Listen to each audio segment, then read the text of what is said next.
Radio Lomé, il est 12h30 minutes.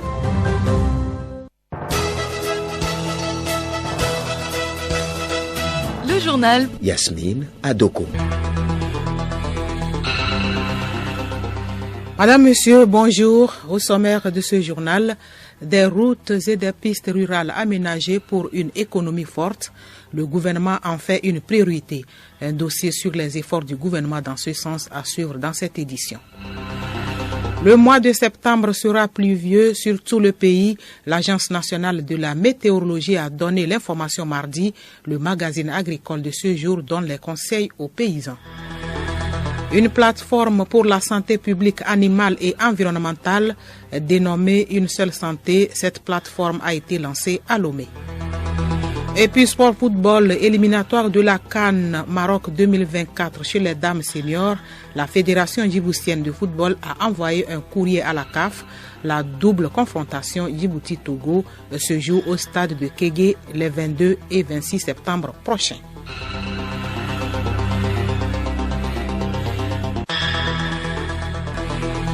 radiolomé.tg. Bienvenue à tous. Le Togo poursuit l'aménagement des voies de communication dans toutes les régions. L'entretien des routes et des pistes rurales revêt une importance capitale pour le gouvernement. L'objectif est de mettre un réseau routier sûr au service de son économie. Les détails dans ce dossier de Raoul Tetounyake. En mai 2023, le gouvernement a établi que la somme dépensée dans le cadre des activités d'entretien routier au cours de l'année 2022 est de plus de 30 milliards de francs CFA. C'est par l'intermédiaire de la Société autonome de financement de l'entretien routier SAFER que le pays assure ses activités d'entretien des infrastructures routières. Créée par décret en 2012, elle a pour mission d'assurer le financement de l'entretien du réseau routier national. La SAFER mobilise autant de ressources que nécessaire pour garantir le financement en temps réel des besoins dans les meilleures proportions.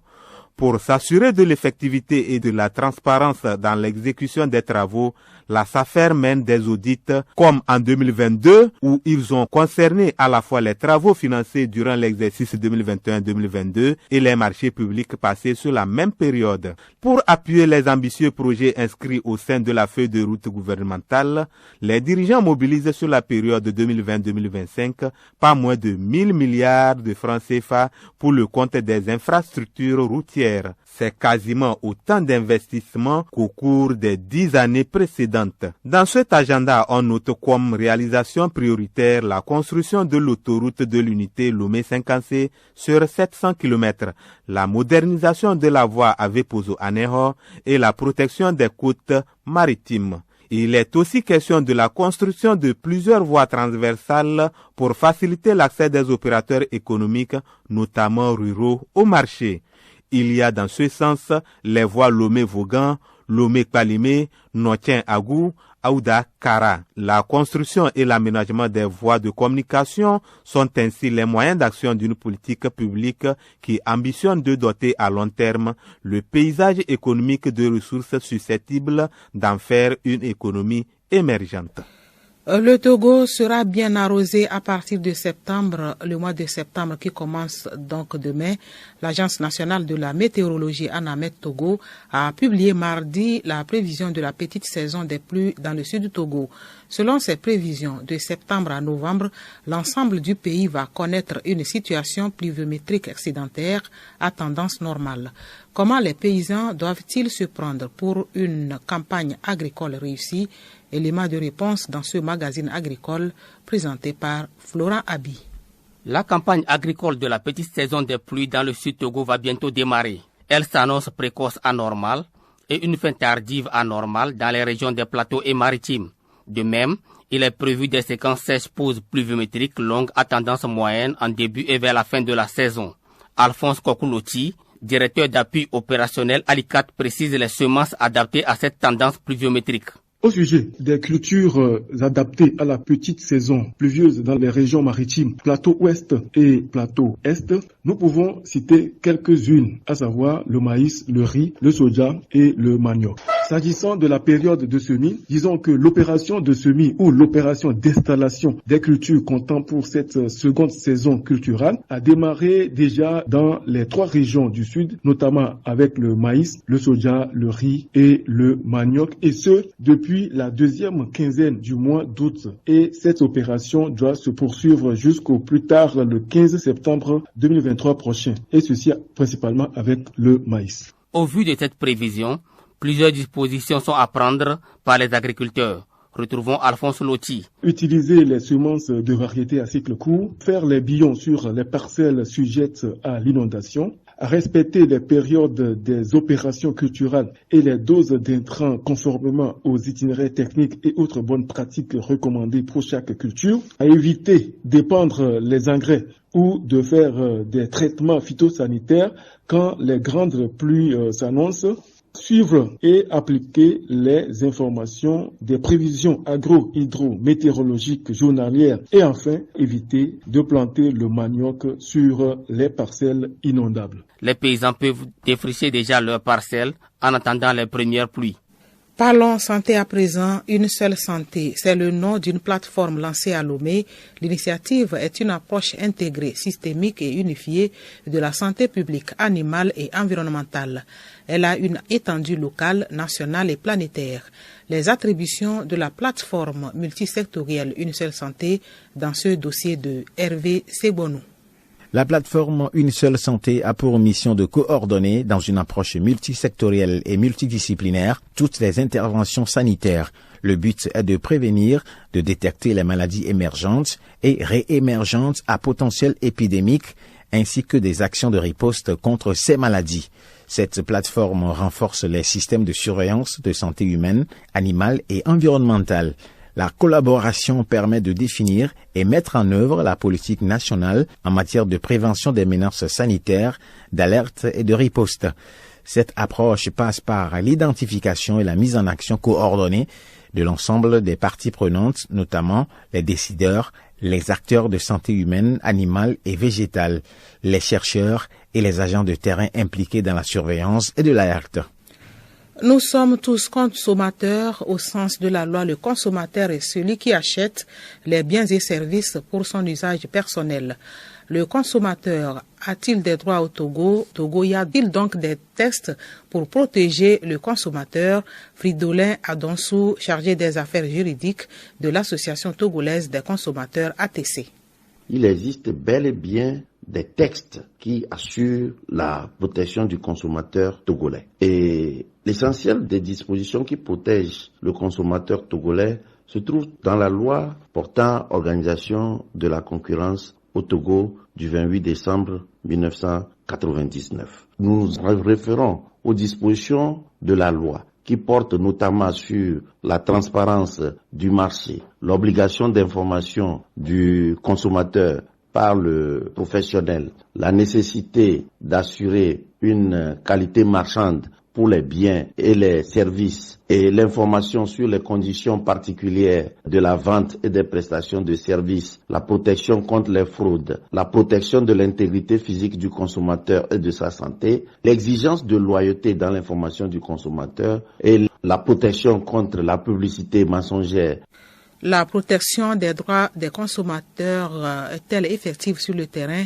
La réponse dans le prochain numéro. Parlons culture. La politique culturelle en actualisation des acteurs culturels du Togo étudie les données collectées à la base. Ils sont en atelier de 2 jours à Lomé. Solim Tchangay et Geneviève Pognon.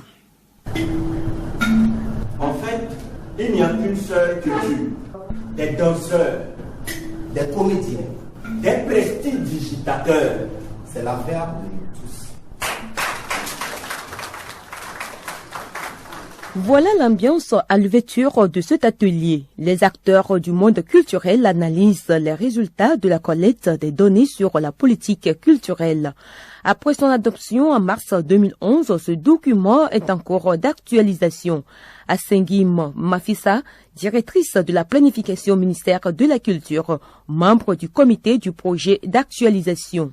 Les thématiques tournent autour des forces et faiblesses et des rôles des acteurs dans la mise en œuvre de cette politique, des nouveaux paradigmes à prendre en compte pour l'actualisation de la politique et aussi de la responsabilité de tout et chacun, de chaque acteur pour la nouvelle politique culturelle. Les données collectées donnent des résultats comme pour toute enquête. On a des variables sur lesquelles les acteurs ont plutôt exprimé des satisfecits et des aspects sur lesquels ils ne sont pas totalement d'accord. Pour le ministre Lamadoukou Kossi-Gbignou, la politique culturelle a pour vision globale de construire une nation unie sur un socle culturel diversifié. Tirant leçon de la crise liée à la pandémie de la Covid-19 qui a apporté un coup dur aux différents domaines culturels, nous convenons tous de l'obligation qui est la nôtre de réajuster nos actions, projets et activités.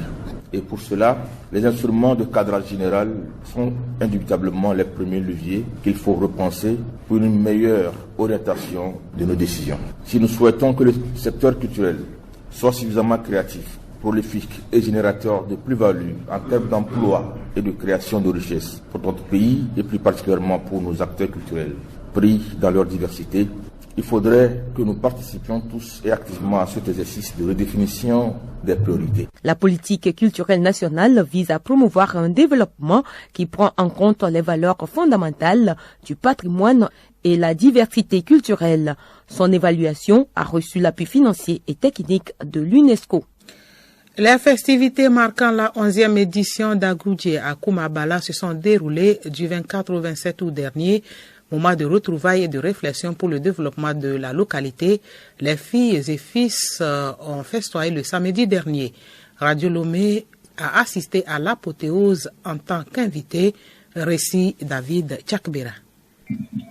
Entrée du village de Koumabala, 8 heures. Tout arrivant est accueilli par 3 tam-tams à Topani disposés. Les fils et filles de la localité, tout âge confondu, revenus de leur activité sportive au programme, courent chacun s'apprêter pour s'installer à la place publique, drapée pour la fête. 10h40.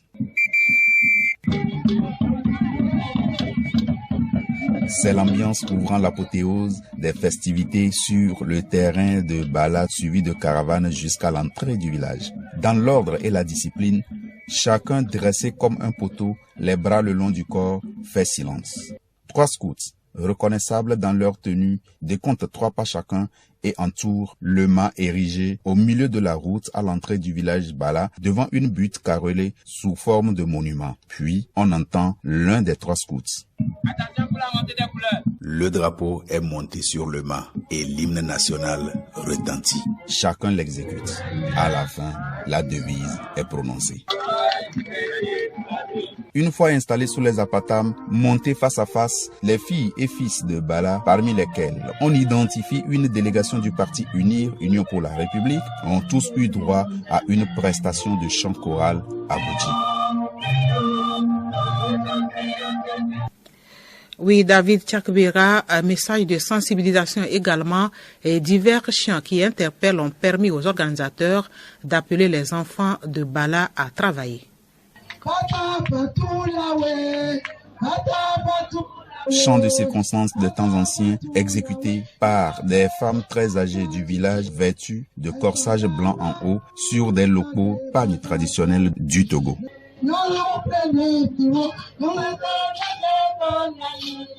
À l'occasion, Sistous Yovo, cadre du milieu, a profité pour délivrer un message de sensibilisation à la jeunesse de Bala. C'est nous tous qui devons travailler main dans la main, en toute fraternité et en sincérité, pour apporter le développement à ce village. Mais avant cela, il faut que chacun change sa mentalité par rapport au développement. D'habitude, les jeunes disent que on ne les aide pas, on ne leur a pas fait ceci, on ne leur a pas fait cela. Mais en réalité, toi-même, tu dois faire un pas et on va t'aider à accomplir ce que tu veux faire et dont tu manques de moyens. Donc, c'est toi-même qui dois être l'acteur de ton changement.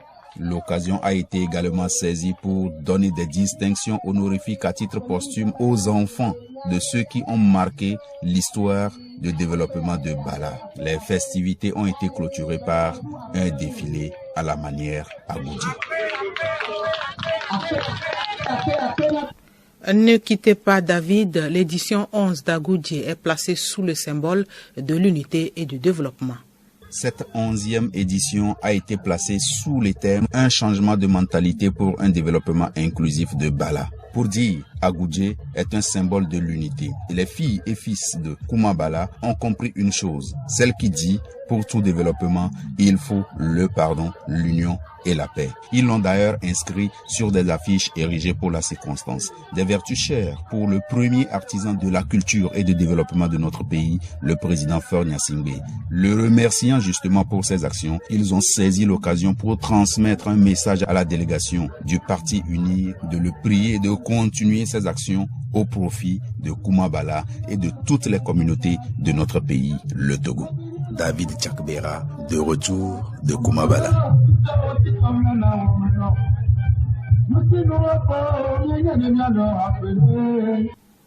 Parlant de l'unité et de la paix en fin de journal, nous recevons le doyen Mensah Niamé sur l'appel historique du 30 août 1969 à Palimé en tant que reporter de l'événement.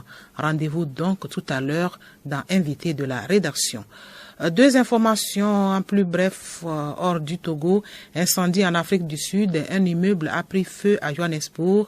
L'incendie qui s'est déclaré dans la nuit est éteint, mais les pompiers s'affairaient encore à tenter de porter secours aux victimes.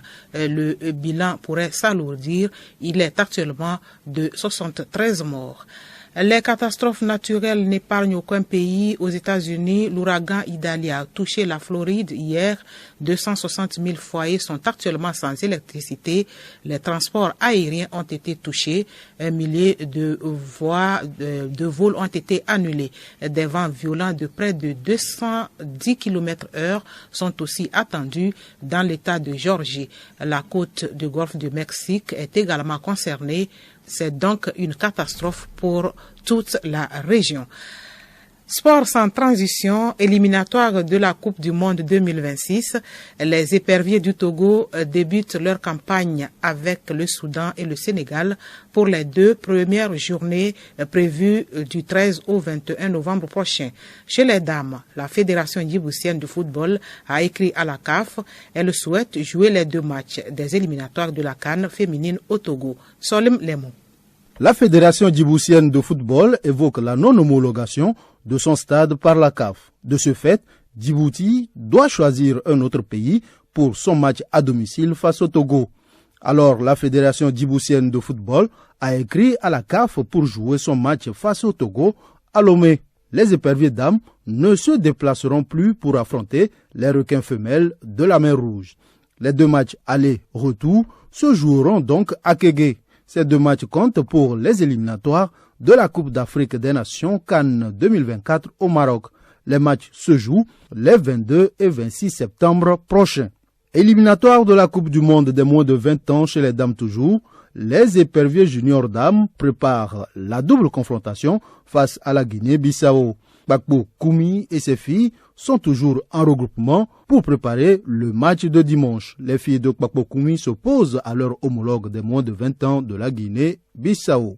Épervier homme à présent, dernier match des éliminatoires de la CAN 2023 en Côte d'Ivoire, le Togo reçoit au stade de Kégué le Cap-Vert. Ce match se joue le 10 septembre prochain. Et pour cette rencontre, Paulo Duarte sera en conférence de presse demain à partir de 10h pour la liste des éperviers retenus.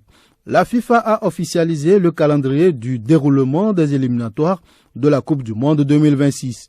Pour les deux premières journées, le Togo joue le Soudan à la première journée et le Sénégal lors de la deuxième journée. Ces deux premières journées vont du 13 au 21 novembre 2023. Et puis, la mère de Luis Rubiales, président de la Fédération royale d'Espagne de football, a été admise à l'hôpital. Elle a entamé une grève de faim lundi dernier. Au 3e jour, elle a été admise à l'hôpital. Angèle Béard proteste contre la suspension de son fils qui est mis en examen pour avoir imposé un baiser à la championne du monde Jenny Hermeso. Merci Solim, invité de la rédaction à présent. Retour sur l'appel historique du 30 août 1969. C'était hier le 54e anniversaire. À l'époque, Mensah Nyame était le reporter de l'événement. Il a entendu le président Feu Gnassingbé Yadema parler éveillé pour la première fois. L'ancien journaliste à Radio Lomé apporte son témoignage au sujet de l'appel historique de Palimé. Mensah Nyame au micro de Théophile Dandako. Mensah Nyame, le 30 août 1969 à Palimé, vous y étiez pour la couverture médiatique. Et à cette occasion, le président de la République, le général Yadema, a fait un discours. Et ce discours porte le nom l'appel historique de Palimé. Alors d'abord, comment vous êtes pris le jour-là sur le terrain? J'étais le journaliste désigné pour couvrir cet événement. Au départ, je ne pensais pas que ça allait devenir quelque chose de si grand, une foule immense qui attendait l'arrivée du chef de l'État, le général Gnassingbé Yadema. Le préfet d'alors était Kofi Agbenossi Mathieu. Et ce jour-là était devenu une journée de fête grandiose pour toute la population de Kloto qui était réunie au stade de Palimé. Après le discours du préfet, il y a eu celui du président de la République. Et ce jour-là, le général Yadema, que je n'ai jamais entendu parler éveillé, a lancé à la foule Ntifafa Nami. Et cela annonçait déjà l'ampleur de l'allocution qu'il allait prononcer. Et c'est là où le président Yadema s'est montré un grand rassembleur d'hommes. Il a parlé de creuser. Il a dit que tous les Togolais se rassemblent en un seul creuset pour bâtir le pays. Quel a été votre travail? Mon travail était d'abord de recueillir le discours du chef de l'État. J'avais un technicien qui était mis à ma disposition. Et surtout aussi de reporter le grand défilé militaire et civil qui a marqué la manifestation. Surtout, le défilé civil était grandiose.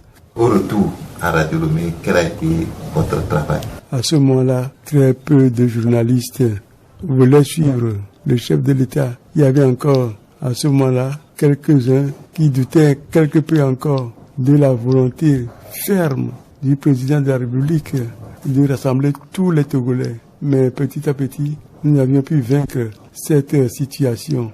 Et il faut dire que les autres journalistes, après, ont compris et ont suivi jusqu'au moment où le président Yadema même a décidé de mettre fin au parti unique. Merci beaucoup, doyen.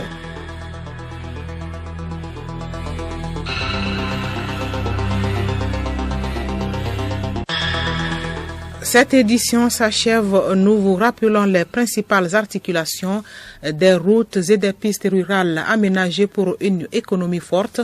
Le gouvernement en fait une priorité. Le mois de septembre sera pluvieux sur tout le pays. L'Agence nationale de la météorologie a donné l'information mardi. Et puis une plateforme pour la santé publique animale et environnementale dénommée Une seule santé. Cette plateforme a été lancée à Lomé. Merci d'avoir suivi le journal.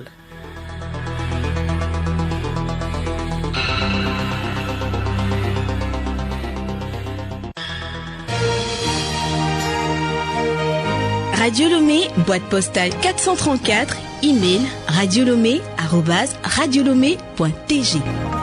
radiolomé.tg